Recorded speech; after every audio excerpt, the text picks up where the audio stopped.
이제 과거에는 홍수만 오거나 뭐 가뭄만 오거나 산사태, 산불 뭐 이런 것들이 따로따로 일어났다면 지금은 그게 같이 일어나요. 그래서 우리가 복합위기라고 얘기를 하거든요. 사실 홍수하고 가뭄은 동전의 양면하고 같습니다. 예를 들어가지고 어떤 지역에 비가 적게 내려가지고 가뭄이 오게 되면은 식생의 밀도가 줄어들게 되니까 산사태가 많이 일어나게 돼요. 토양 침식도 많이 일어나게 되고, 그러니까 비가 조금만 와도 홍수 피해가 굉장히 커지게 되는 것이죠. 그래서 가뭄이 오는 지역은 홍수 피해도 같이 덩달아 오고 또 산사태도 같이 오는 것이고, 그 다음에 가뭄이 오니까 산불도 자주 일어나게 되는 것이고요. 그래서 모든 자연재해가 서로 얽혀서 복합적으로 동시다발적으로 일어나기 때문에, 그래서 훨씬 더 과거보다는 위험한 그런 상황에 직면하는 사람들이 늘어나고 있습니다. 전 세계적으로. 어디서 들어는 봤는데 인류세가 뭔가요? 네, 인류세라고 하는 단어는 사실은 지지시대 이름이거든요. 뭐 아직 공식화되진 않았지만 우리가 이제 보통 지금 우리가 살고 있는 이 시기가 이제 홀로세라고 하는 지지시대인데, 그 전에 뭐 플라이소세가 있었고 또 그 전에 또 다른 지지시대가 있었는데요. 과거의 지지시대는 뭔가 생태계에 격변이 있었을 때 그걸 기준으로 해가지고 지지시대를 구분을 했는데, 자연적인 요인에 의해서 생태계에 격변이 일어나서 그걸 기준으로 이제 지지시대를 구분했다는 것이죠. 근데 지금은 자연적인 뭔가 교란이 있는 것도 아닌데 확실히 뭔가 생태계에 큰 변화가 일어나고 있습니다. 그 원인이 인간이라는 것이고, 그 과정에서 아주 많은 부작용들이 일어나고 있기 때문에 우리가 이거에 대한 경각심을 가져야 된다 해서 과학자들이 2000년대 초반부터 인류세라는, 영어로 앤스로포신이라고 하는 새로운 단어를 우리가 자주 사용해야 된다 그러면서 이 인류세라는 단어를 공식화하자, 그런 제안을 했고 지금 계속 그 공식화 과정을 거치고 있습니다. 아직까지는 공식화되지는 않았지만 조만간 이제 될 것으로 그렇게 기대하고 있습니다. 서울대에서 인류세를 가르치고 계신데 이게 어떤 의미일까요? 아무래도 지금 뭐 많은 분들이 느끼시겠지만 사실 지금의 기후위기나 생태계 위기 이런 것들이 심각하거든요. 근데 여전히 회의적으로 바라보는 분들도 계시고, 여전히 이러한 실상황을 인정하지 않으려는 분들도 계시고, 학생들도 그런 학생들도 있을 것 같다는 생각이 들고, 지금의 상황이 상당히 우리 생각하는 것 이상으로 엄중하다, 이런 얘기를 좀 하고 싶었고, 동시에 이제 서울대 학생들이 결국은 우리나라를 이끌고 갈 이 인재들인데, 이 인재들한테 인류세 위기의 심각성을 더 정확하게 알리고, 이들이 과연 미래의 지구 생태계를 거주 가능한 공간으로 유지하기 위해서 우리 스스로 무엇을 해야 될지, 이런 것들을 곰곰이 생각해 볼 수 있는 기회를 제가 수업에서 제공해 주고 싶어서 인류세 강의를 이번 학기에 서울대 지리학과에서 처음 개설을 했습니다. 지리학과 교수이신데 지리학에서 인류세를 다루는 이유가 뭔가요? 뭐 인류세라는 그 용어가 갖는 그 중요성이 굉장히 크고, 사실은 지리학과뿐만 아니고 다른 과에서도 이 인류세와 관련된 강의를 많이 개설했으면 좋겠다는 그런 생각을 갖고 있는데요. 근데 지리학과에서 인류세를 다룰 때 뭔가 효과적인 이유는, 지리학은 태생적으로 융합학문이기 때문에 그렇거든요. 그래서 지리학은 나무를 보는 게 아니고 숲을 보는 학문입니다. 그래서 지금의 인류세 위기라는 게 상당히 이제 복잡한 문제들이 얽혀 있거든요. 이러한 복잡한 문제가 얽혀있는 인류세 위기를 정확히 이해하기 위해서는 이 지구 생태계를 구성하는 다양한 요소들의 복잡한 연결과 관계에 대해서 알아야 하는데, 사실 지리학이 오래된 학문이지만 이 지리학이 처음 시작될 때부터 이 지리학자들은 다양한 요소들 간의 상호작용을 연구를 해왔습니다. 근데 이제 20세기 들어서 이제 학문의 세분화 경향에 밀려가지고 뭔가 좀 인기가 떨어졌었는데, 지금 다시 이제 환경 위기 시대를 맞아가지고 과거의 그런 영광을 지리학이 또 되찾고 있지 않나. 앞으로 미래로 가면 갈수록 지리학이라는 학문이 훨씬 효용성이 높아지지 않을까. 왜냐하면 지금 우리가 겪고 있는 이 인류세 위기라는 게 상당히 복잡하기 때문에 그렇다고 생각을 합니다. 인류세란 게 정확히 뭔가요? 이제 인간이 뭔가 지질학자 행위자가 됐다고 이제 이해하시면 돼요. 과거의 지질학자 행위자라고 하면은 보통 이제 외부에서 운석이 떨어졌다든가, 아니면 엄청나게 큰 화산이 폭발했다든가, 갑자기 해수면이 크게 올라가거나 내려갔다든가, 뭐 이런 이유에 의해서 그 동식물의 그런 종 다양성의 감소와 증가 이런 것들이 일어났고 그걸 기준으로 해서 이제 과거의 지질시대를 구분했는데 지금은 이제 인간이 뭔가 과거의 그런 화산 폭발이나 운석 충돌 같은 그런 충격을 인간이 가하고 있다는 것이죠. 그 충격이 과거 지구상에 5번의 대멸종이 있었는데 그러한 5번의 대멸종에 준하는 수준의 충격을 인간이 안기고 있고 그래서 우리가 이러한 생태계 파괴를 6번째 대멸종이라는 말로 표현을 최근에 많이 하고 있는데요. 간단하게 말씀을 드리면은 자연이 아닌 인간이 일으킨 교란이 지배하는 시대를 인류세라고 말할 수 있을 것 같습니다. 과거에 뭔가의 지구 생태계의 큰 변화는 자연적인 요인에 의해서 일어났다면 지금 우리가 살고 있는 이 시대에 일어나고 있는 큰 생태계의 변화는 인간에 의해서 일어나고 있다라고 이제 생각하시면 되겠죠. 인류세를 반대하는 그 인류세의 위기를 인정하지 않으려고 하는 뭐 정치인들도 있고 사실은 최근에 이제 세계화 탈세계화 현상이 심해지면서 나라가 막 분열되고 있죠. 경쟁도 더 심해지고 있고 그러다 보니까 이제 자국 우선주의 경향이 강해지고 있는데 자국 우선주의가 강해지면서 뭔가 전 세계가 응집을 해가지고 해결해야 되는 이런 전지구조 환경 문제가 좀 도외시되는 그런 경향이 강해지고 있습니다. 그래서 자기네 나라에서 일어나는 일도 뭐 많겠죠. 당연히 해결해야 되는 문제도 많고 그렇다 보니까 좀 더 미래에 일어날 것 같은 문제들은 일단은 제외하고 보는 경향이 점점 강해지고 있거든요. 네, 그 사람들도 분명 문제가 앞으로 닥칠 거라는 건 알고 있을 겁니다. 근데 지금 현재 해결해야 되는 문제가 많기 때문에 이거부터 해결하고 일단 나중에 기후 문제나 생태계 문제를 보자. 그런 그 생각을 갖고 있기 때문에 인류세를 자꾸 부정하려고 하는 그런 모습을 보인다라고 생각을 하고요. 뭐 사실 과학자들 가운데서도 인류세라고 하는 것은 사실은 어떻게 보면은 공식적인 지질시대 이름인데 우리가 과거의 지질시대를 구분할 때는 뭔가 정말 생태계에 큰 변화가 있을 때 그걸 기준으로 해서 지질시대를 구분하고 이름을 붙였단 말이에요. 근데 지금 생태계에 큰 변화가 일어나고 있다는 것을 뭔가 확인할 수 있는 확실한 근거는 아직 부족한 거 아니냐 이렇게 얘기하는 과학자들도 아직 많이 있습니다. 지질학자들이 특히 그런데 지질학자들은 뭔가 측서적으로 이렇게 변화가 뚜렷하게 나타나는 그런 것을 찾고 싶어 하거든요. 근데 지금 인류세가 시작이 된 게, 뭐 산업혁명 이후 혹은 1950년 이후로 이제 보기 때문에 뭔가 측사학적인 변화가 나타나기에는 너무 짧은 시간이라는 것이죠. 그러다 보니까 이제 과학자들도 일부는 이제 우리가 과거에 이제 지질시대를 구분했을 때 사용했던 그런 기준 갖고는 지금 상태에서 인류세를 새로운 지질시대로 구분하기는 좀 어렵지 않느냐 이렇게 좀 부정적으로 보는 경우도 많이 있습니다. 그래서 최근에 인류세 그 공식화 투표에서 부결 결과가 나온 것이고요. 그러니까 이제 학계에서도 그렇고 정치인들 사이에서도 아직까지는 우리가 그렇게 뭐 과거 5번의 대멸종과 같은 위기 상황에 있다고 볼 수는 없지 않느냐 이렇게 보고 있는 사람들이 생각보다는 많이 있는 것이죠. 네. 우리가 살고 있는 지금은 홀로세일까요? 인류세일까요? 제가 여러 번 뭐 말씀드렸지만 인류세 공식화 그 투표가 한 몇 달 전에 이제 부결이 됐거든요. 네. 그래서 공식적으로 보면은 우리는 아직 그 홀로세라고 하는 지질시대에 살고 있다라고 이제 봐야 됩니다.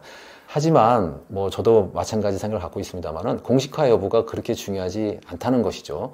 우리는 이미 인류세에 살고 있다고 보는 게 맞다라고 생각을 합니다.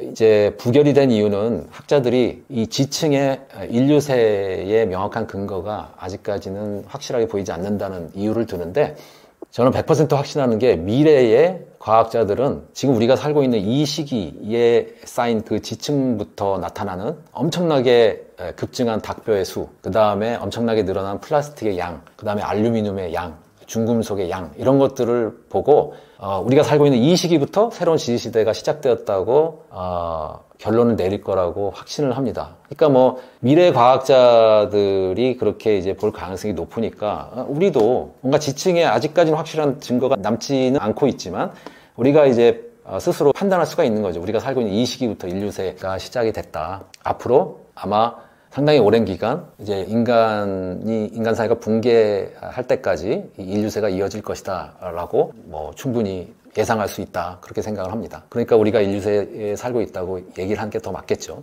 홀로세가 아니고. 인간이 자연환경을 손상시키고 있다는 증거가 있나요?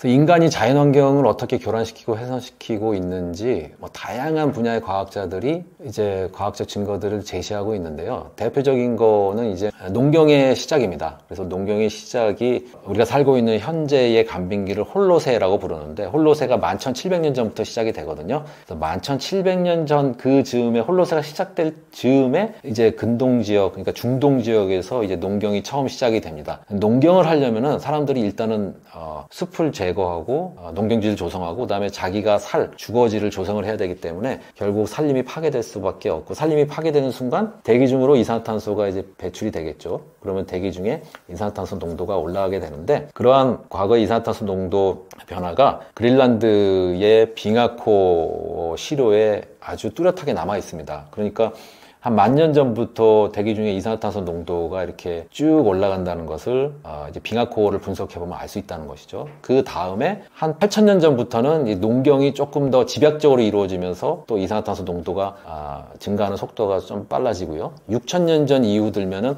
아시아 지역에서 이제 벼농경을 본격적으로 시작을 합니다. 벼농경을 하게 되면은 일단은 땅에다 물을 대고 작물 농경을 하기 때문에 이게 이제 현기성 환경이 되면서 산소가 부족해지면서 거기서 이제 메탄가스가 많이 방출이 되는데, 메탄가스는 이산화탄소보다 더 온실 효과가 강한 온실가스죠. 그래서 메탄이 이제 6,000년 전부터 대기 중의 농도가 늘어났다라는 게 또 빙하코 분석을 해보면 잘 나타나고요. 그 다음에 이제 1492년에 콜럼부스가 아메리카 대륙에 도착한 이후에 우리가 대항해 시대라고 부르는 그 시기, 그때 유럽인에 의해서 과도한 플랜테이션 농업이 이제 진행이 되거든요. 그러면서 신대륙의 자연 환경이 많이 망가집니다. 그러면서 또 대기 중에 이산화탄소가 늘어났고, 재밌는 거는 이러한 대항해 시대에 유럽인들이 아메리카 대륙으로 넘어가면서 아메리카 대륙에 살고 있던 원주민들의 수가 급감을 하거든요. 그 급감하는 이유는 여러 가지가 있습니다만 제일 중요한 건 전염병이라고 봅니다. 그래서 유럽인들이 갖고 있던 전염병이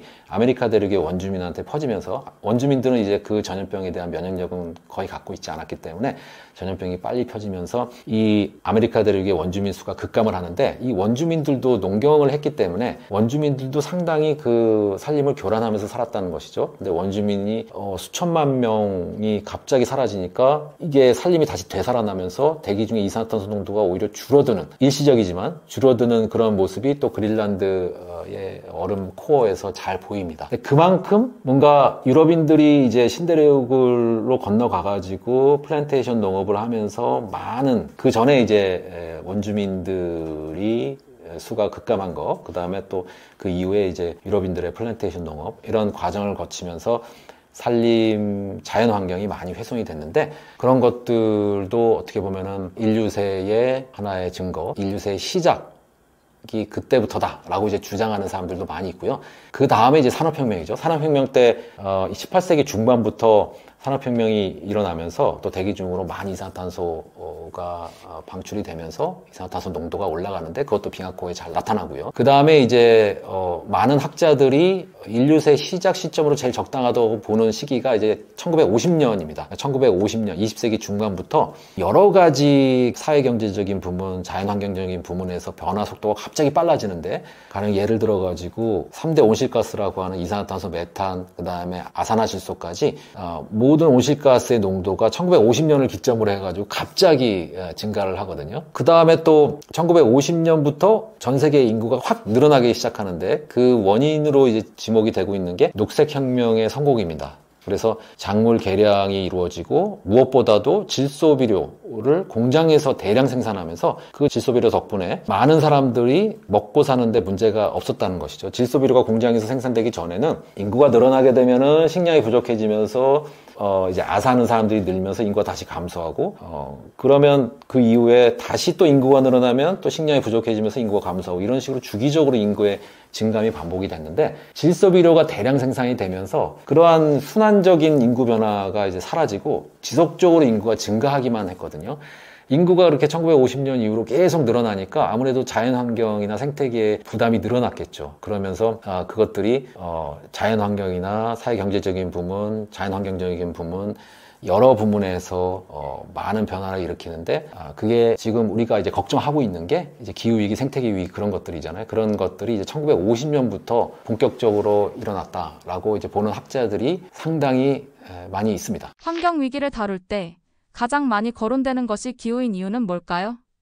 네, 사실 뭐 환경 위기는 다양하죠. 다양한데 뭐 기후 문제도 있을 수 있고 생태계 문제도 있을 수 있고 다양한 오염도 있죠. 뭐 대기 오염, 토양 오염, 해양 오염, 하천 오염, 뭐 수질 오염 여러 가지 이제 오염들이 있을 수 있는데 우리가 이제 지구 온난화가 훨씬 더 위험한 것 같이 느껴지는 이유가 우리가 직접적으로 지금 기후변화에 따른 여러 기상이변, 그 다음에 거기에 수반되어 있는 자연재해 이런 것들을 직접 겪거나 아니면 주변에서 겪는 것을 전해 듣거나 아니면 뭐 언론이나 TV를 통해서 많이 보고 접하고 있기 때문에 기후위기가 상당히 위험한 거구나 라는 것을 이제 사람들이 인식하기 시작을 한 것이죠. 무엇보다 직접적으로 인명하고 재산에 피해를 입히기 때문에 기후위기가 사람들에게 가장 무서운 그런 환경위기로 그렇게 받아들여지고 있는 것 같습니다. 뭐 이제 홍수가 파키스탄에서 이제 우리가 보통 복합위기라고 하는 그런 현상이 아무래도 저개발 국가에서 많이 일어나는 것을 볼 수가 있는데 이제 과거에는 홍수만 오거나 뭐 가뭄만 오거나 뭐 산사태, 산불 뭐 이런 것들이 따로따로 일어났다면 지금은 그게 같이 일어나요. 그래서 우리가 복합위기라고 얘기를 하거든요. 그래서 사실 홍수하고 가뭄은 동전의 양면하고 같습니다. 예를 들어가지고 어떤 지역에 비가 적게 내려가지고 가뭄이 오게 되면은 식생의 밀도가 줄어들게 되니까 산사태가 많이 일어나게 돼요. 토양 침식도 많이 일어나게 되고 그러니까 비가 조금만 와도 홍수 피해가 굉장히 커지게 되는 것이죠. 그래서 가뭄이 오는 지역은 홍수 피해도 같이 덩달아 오고 또 산사태도 같이 오는 것이고 그 다음에 가뭄이 오니까 산불도 자주 일어나게 되는 것이고요. 그래서 모든 자연재해가 서로 얽혀서 복합적으로 동시다발적으로 일어나기 때문에 그래서 훨씬 더 과거보다는 훨씬 위험한 그런 상황에 직면하는 그런 사람들이 늘어나고 있습니다. 전 세계적으로. 네, 서울대 지리학과에서 기후학과 생물지리학을 가르치고 연구하고 있는 박정재라고 합니다. 제가 최근에 쓴 이 책 인간의 시대에 오신 것을 애도합니다. 제목만 봐서는 사실은 무엇을 얘기하려고 하는지 좀 감이 안 오실 수도 있는데 이거는 인류세의 그 속성에 대해서 제가 이제 풀어 쓴 겁니다. 그래서 인류세라는 단어가 조금 어색하게 느끼시는 분들이 많이 있을 것 같은데 여전히 그러니까 이제 인류세라는 단어가 의미하는 바는 인간의 교란, 인간의 자연환경 교란이 상당히 많은 부작용을 일으키고 있는 시대에 우리가 살고 있다. 그 시대의 이름이 인류세다. 물론 아직 공식화되지는 않았습니다만은 인간이 이제 영향을 많이 미치고 있는 시대라고 이제 생각하시면 되는데 그 인류세가 갖고 있는 여러 가지 특징들이 있습니다. 그 특징들에 대해서 설명을 했고 뭐니 해도 중요한 건 기후변화죠. 그 다음에 이제 생태계 문제, 종다양성 문제 이런 것들을 중심으로 얘기했고 난민 문제와 환경오염 문제 이런 것들도 얘기를 했습니다. 마지막에는 그래서 과연 우리가 이 인류세 위기, 이 위기 상황을 극복하기 위해서 해결하기 위해서는 어떠한 행동을 하고 어떠한 생각을 가져야 되는가 그거에 대한 제 나름의 대답을 책 말미에 이렇게 쉽게 썼습니다. 그래서 이걸 읽으시면서 앞으로 나는 지구 환경을 위해서 이런 식으로 살아야겠다 스스로 뭔가 생각이 생겼다면 그걸로 충분히 책의 가치는 다했다. 저는 개인적으로 그렇게 생각을 하고요.